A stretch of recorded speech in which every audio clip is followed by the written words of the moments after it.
Hello everyone, myself Hemangi Kathesia, lecturer of microbiology from SET Science College, Junagadh.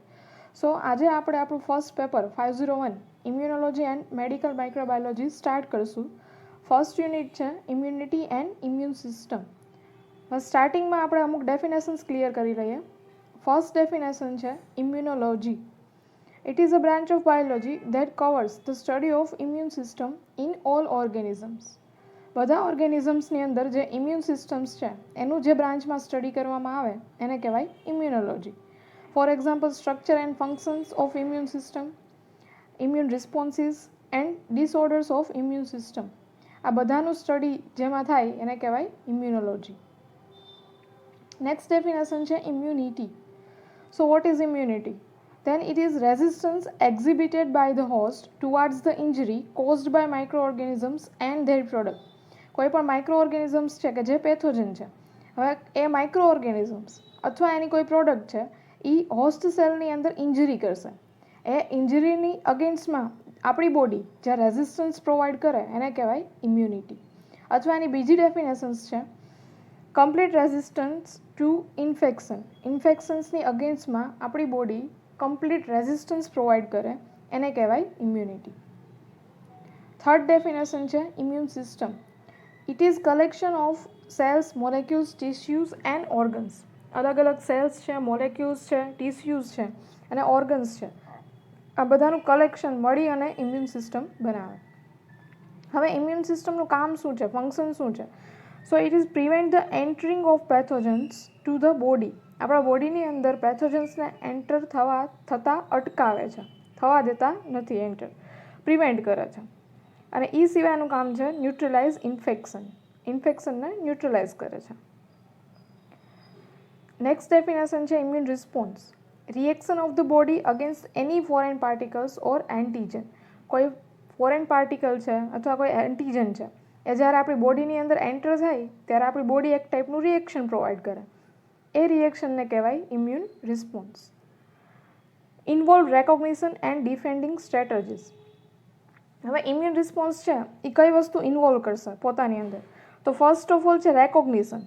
Recognition એટલે શું થાય? તો કે કોઈ પણ ફોરેન પાર્ટિકલ બોડીની અંદર એન્ટર થાય છે એને ઓળખવું એટલે રેકોગ્નિશન. જ્યારે કોઈ ફોરેન પાર્ટિકલ છે એ બોડીની અંદર એન્ટર થશે એટલે ઇમ્યુન સિસ્ટમ એને રેકોગ્નાઇઝ કરશે અને પછી એની અગેન્સ્ટમાં આપણને ડિફેન્સ પ્રોવાઈડ કરશે, જેને કહેવાય ડિફેન્ડિંગ સ્ટ્રેટેજીસ. તો ઇમ્યુન રિસ્પોન્સ છે એ બે સ્ટ્રેટેજી કન્ટેન કરે, એક recognition and defending. Next definition છે immunisation. Body has natural resistance to infection to a certain degree. આપણી બોડી પાસે નેચરલ રેઝિસ્ટન્સ છે ઇન્ફેક્શનની અગેન્સ્ટમાં અમુક ડિગ્રી સુધી. It can be increase specifically by some practical method which is known as immunisation. હવે એ જે ડિગ્રી છે, જે રેઝિસ્ટન્સી છે આપણી પાસે, એને અમુક પ્રેક્ટિકલ મેથડ થ્રુ ઇન્ક્રીઝ કરવામાં આવે છે, વધારવામાં આવે છે. એ પ્રોસેસને કહેવાય ઇમ્યુનાઇઝેશન. ફોર એક્ઝામ્પલ, આપણી બોડીની અંદર ઇમ્યુનિટી છે ખરી, પણ અમુક જ્યારે ઇન્ફેક્શન્સ હોય ત્યારે અમુક મેડિસિન્સ અને વેક્સિન્સ થ્રુ એ ઇમ્યુનિટીને વધારવામાં આવે છે, જેને કહેવાય ઇમ્યુનાઇઝેશન.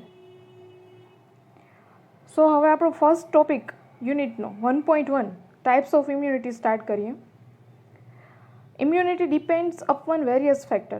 હવે જે ઇમ્યુનિટી આપણે કહીએ છીએ, જે રેઝિસ્ટન્સી છે એ અમુક વેરિયસ ફેક્ટર ઉપર ડિપેન્ડ કરતી હોય. ફર્સ્ટ ફેક્ટર છે હોસ્ટ રેઝિસ્ટન્સ. આપણો હોસ્ટ સેલ એટલે આપણી બોડી કેટલું રેઝિસ્ટન્સ છે. સેકન્ડ છે ડોસેજ ઓફ ઓર્ગેનિઝમ. કેટલા અમાઉન્ટમાં પેથોજન ઓર્ગેનિઝમ છે એ એન્ટર થાય છે. અને થર્ડ છે વાયરુલન્સી ઓફ ઓર્ગેનિઝમ. જે પેથોજન છે ઓર્ગેનિઝમ છે એ વાયરુલન્સી કેટલી ધરાવે છે. હવે વાયરુલન્સી એટલે શું થાય? કોઈ પણ ઓર્ગેનિઝમની પેથોજનની ડિઝીઝ કોઝ કરવાની કેપેસિટીને એની વાયરુલન્સી કહેવાય. તો જે તે પેથોજન છે એની વાયરુલન્સી કેટલી છે? તો આ ત્રણ ફેક્ટર છે, host resistance, dosage of organism and virulency. આ ત્રણ ફેક્ટર ઉપર આપણી ઇમ્યુનિટી ડિપેન્ડ કરે. સો રેઝિસ્ટન્સ કેન બી એટલે કે ઇમ્યુનિટીના બે ટાઈપ હોય. ફર્સ્ટ છે ઇનહેરિટેડ અને સેકન્ડ છે એક્વાયર્ડ. ઇનહેરિટેડના બીજા નામ છે નેચરલ ઓર ઇનનેટ. અને એક્વાયર્ડ એટલે શું થાય? As a result of previous infection or inoculation. અગાઉ કોઈ ઓર્ગેનિઝમનું ઇન્ફેક્શન લાગ્યું છે અથવા એ ઓર્ગેનિઝમનું ઇનોક્યુલેશન થયું છે તો એના થ્રુ જે ઇમ્યુનિટી પ્રોવાઈડ થાય એને કહેવાય એક્વાયર્ડ ઇમ્યુનિટી. હવે આ બંને ઇમ્યુનિટી ઇન ડિટેલ જોવાની છે. તો ફર્સ્ટ આપણે સ્ટાર્ટ કરીએ ઇનહેરિટેડ ઇમ્યુનિટી. એના અલગ અલગ નેમ છે. ફર્સ્ટ છે ઇનેટ ઇમ્યુનિટી અથવા નેચરલ ઇમ્યુનિટી અથવા નેટિવ ઇમ્યુનિટી અથવા તો એને કહેવાય નોન સ્પેસિફિક રેઝિસ્ટન્સ. હવે ઇન લેટિન ઇનેટ મીન્સ ઇનબોર્ન. હવે ઇનેટ જે વર્ડ છે એ લેટિન વર્ડ છે જેનો મિનિંગ થાય ઇનબોર્ન એટલે પ્રેઝન્ટ એટ બર્થ. જે બર્થ ટાઈમે પ્રેઝન્ટ હોય એ ઇમ્યુનિટીને કહેવાય innate immunity. For example skin છે at a birth time present હોય. હવે સ્કિન છે એનું કામ શું છે તો કે અમુક ટાઈપના એન્ટી માઇક્રોબિયલ સબસ્ટન્સ કન્ટેન કરે છે, એને સિક્રેટ કરે છે કે જે આપણને અમુક ટાઈપની ઇમ્યુનિટી પ્રોવાઈડ કરે. Provide early defence against infection. જે ઇનેટ ઇમ્યુનિટી છે એ સ્ટાર્ટિંગની ફર્સ્ટ લેવલની ઇમ્યુનિટી છે કે જ્યારે કોઈ ઇન્ફેક્શન લાગે ત્યારે આપણને ઇમ્યુનિટી પ્રોવાઈડ કરે. Recognise and provide defence against a wide variety of infectious agent. Innate immunity છે એ અલગ અલગ ટાઈપના એટલે કે વાઇડ વેરાયટી ઓફ ઇન્ફેક્શિયસ એજન્ટને રેકોગ્નાઇઝ કરી શકે, ઓળખી શકે અને એની સામે આપણને ડિફેન્સ પ્રોવાઈડ કરે. એવું નથી કે કોઈ એક ટાઈપના ઓર્ગેનિઝમ અગેન્સ્ટમાં વર્ક કરે, પણ અલગ અલગ ટાઈપના ઓર્ગેનિઝમની અગેન્સ્ટમાં એ વર્ક કરી શકે. For example bacteria, fungi, virus et cetera.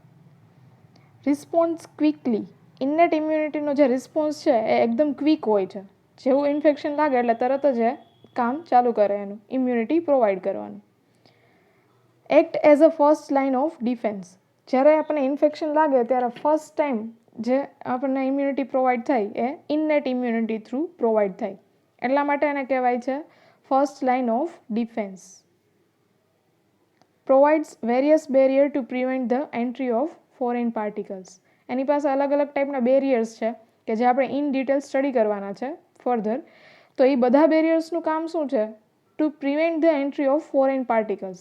કોઈ ફોરેન પાર્ટિકલ્સ છે, પેથોજન છે, એ આપણી બોડીની અંદર એન્ટર થાય તો એ એન્ટર થતાં અટકાવવાનું કામ કરશે. એટલા માટે જ એને ફર્સ્ટ લાઇન ઓફ ડિફેન્સ કહેવાય છે. કોઈ પેથોજન છે એ ફર્સ્ટ કાં તો સ્કિન થ્રુ એન્ટર થશે બોડીની અંદર અથવા તો એ મ્યુકસ મેમ્બ્રેન થ્રુ એન્ટર થશે. તો એ દરમિયાન જે ઇમ્યુનિટી પ્રેઝન્સ હોય એ કઈ હોય? Innate immunity.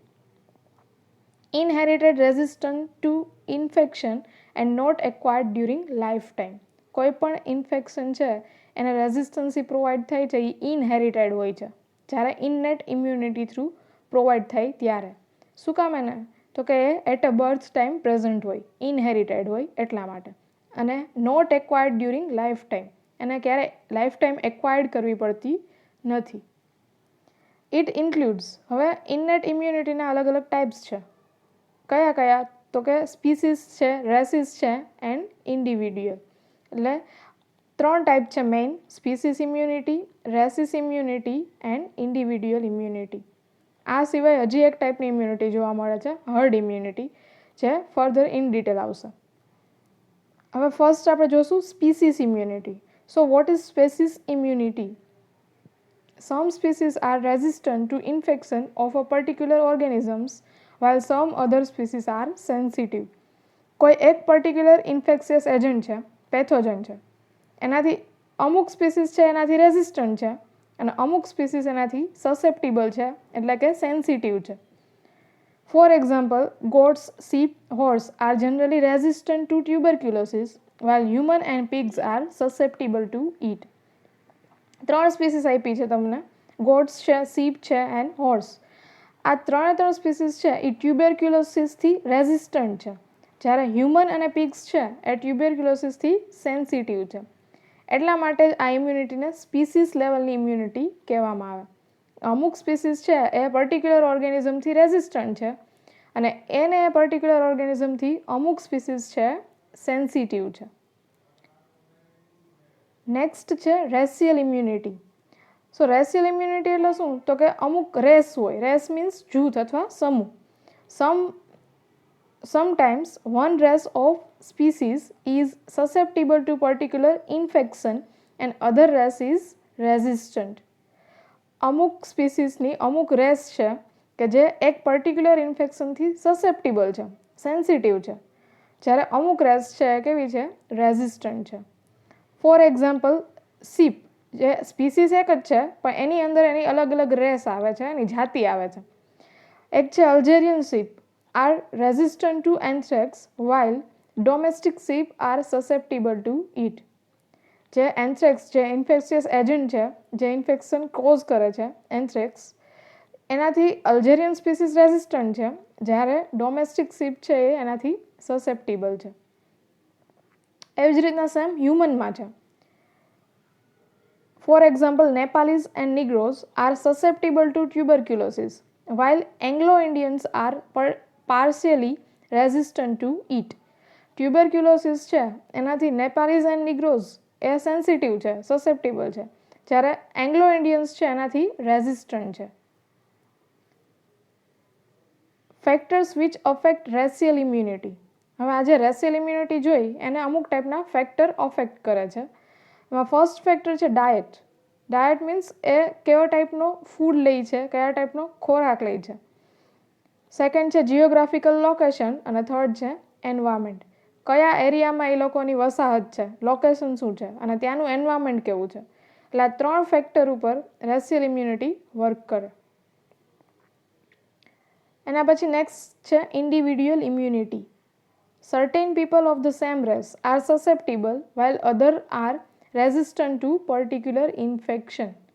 હવે અમુક પીપલ, એક જ રેસના અમુક પીપલ છે એનાથી સસેપ્ટિબલ છે એક ડિઝીઝથી, અને અમુક પીપલ છે એ ઇન્ફેક્શનથી કેવા છે, રેઝિસ્ટન્ટ છે. સો એ ઇમ્યુનિટીને કહેવાય ઇન્ડિવિડ્યુઅલ ઇમ્યુનિટી, જે પર્સનલ ઇમ્યુનિટી હોય એને. Factors which affect the individual immunity. Factor કે જે ઇન્ડિવિડ્યુઅલ ઇમ્યુનિટીને અફેક્ટ કરતા હોય. Age, sex and physical conditions. આ બધા ફેક્ટર્સ છે એ ઇન્ડિવિડ્યુઅલ ઇમ્યુનિટીને અફેક્ટ કરે.